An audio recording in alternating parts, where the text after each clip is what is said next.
should I read that book? Sure. Well, Chris, I think it has a lot to do to explain what's the underlying thing rattling our politics right now.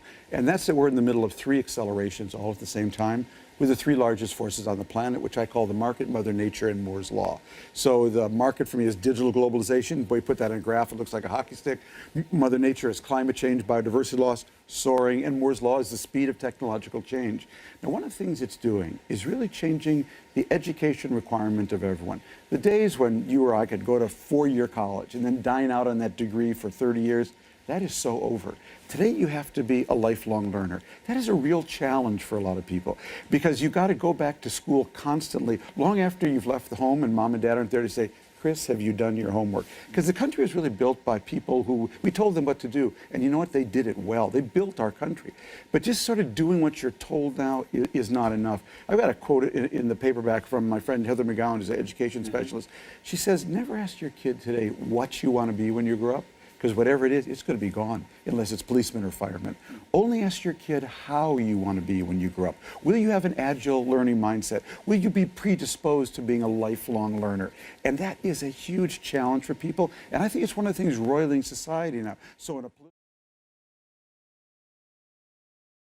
to put some context on that, if you look at the largest companies by market cap, and many of them are US-based, over the last 100 years, in 1917, 4 of the 5 companies were about extracting value from natural resources.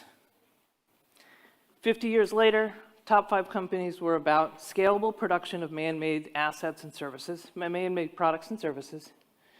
And if you look at where we are now, top 5 companies, I would argue 4, if not 5 of them are all learning companies.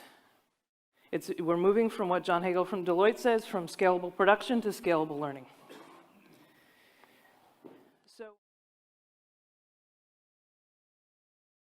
So we're entering a new era in human history as well. Eras are marked by a time span, but also how we value talent and how we use tools as humans. So we started with the hunter-gatherer. It was strength and speed. We used hand tools.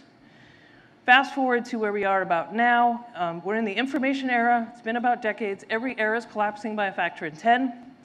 We valued talent in the information era by acquired knowledge and skill. It was learn to do something, be an expert in that thing. Tools were cognitive reduction. You used the PC, used Excel to do financial calculations, et cetera. So that expanded your ability to do work. We're now moving into the augmented era. It's the exact opposite of the information era. Creativity, agility, adaptability, everything the robots can't do. And it's about cognitive augmentation. So Watson can now read MRIs, so the doctor partners with Watson. Watson can now read legal research.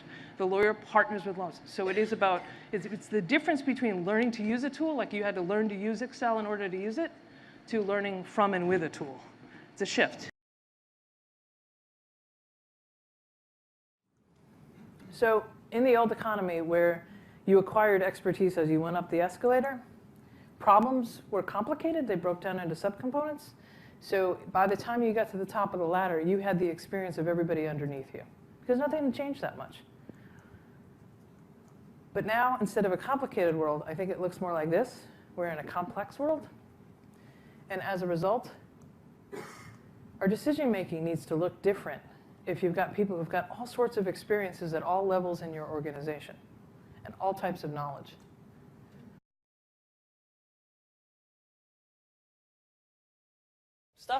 He says there are 3 types of employees where we've always kind of thought about one employee. We kind of thought about an employee like if you thought about dating and marrying the first person you date. We hire people, and then we have this horrible day when we have to let them go.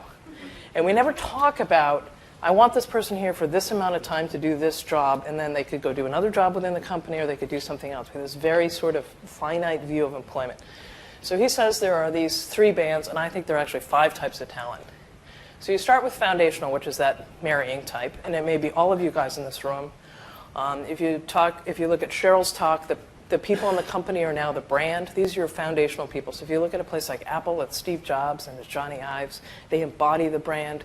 You want them there long term. You want to invest in them. They're going to build and sustain the entity. The next type is rotational. And you probably have a lot of rotational people you haven't had honest conversations with. It's an entry-level job. It's a management training job. They should be there for a certain number of years. And then they should move into another job or they should go away because you shouldn't have to pay any more for somebody to do the same job.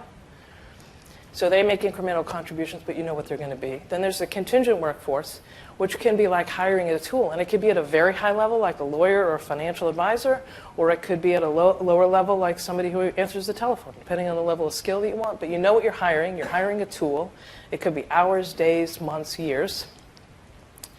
The third type, this is the type that Hoffman recognizes, and it's one I identify with because it's kind of what I do. It's a short-term gig where you go into an organization, whether you're internal or you're a consultant. You're there for 3 to 5 years, and you're there specifically to make a state change. You're transformational. And when you're done, you go away and do it somewhere else, and you bring in a team who can either continue on the strategic plan or continue to execute. And then I think this is a type that I've added, and I'm not sure if Annalee is still in the room, but I think Annalee is a great example of this, an executive producer, somebody who spends all their time cultivating a network. They can bring them together for an event like today. Like AMP is really invested in being a learning organization. You repeatedly have these events, and Annalee spends her time scaling the globe for different types of people who can bring new thoughts to you. But it isn't limited to just a convention. It could also be you want to launch a new product, you hire somebody who's got a vast network of people who can come in, build that new product, get it off the ground. The executive producer is, I think, another role. And you have to think about whether you want these people internal to your company, you want them external.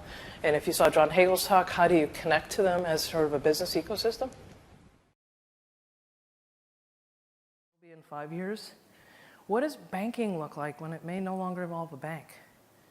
What does driving look like if you may no longer drive? These kind of words that have been pretty common to us are rapidly changing.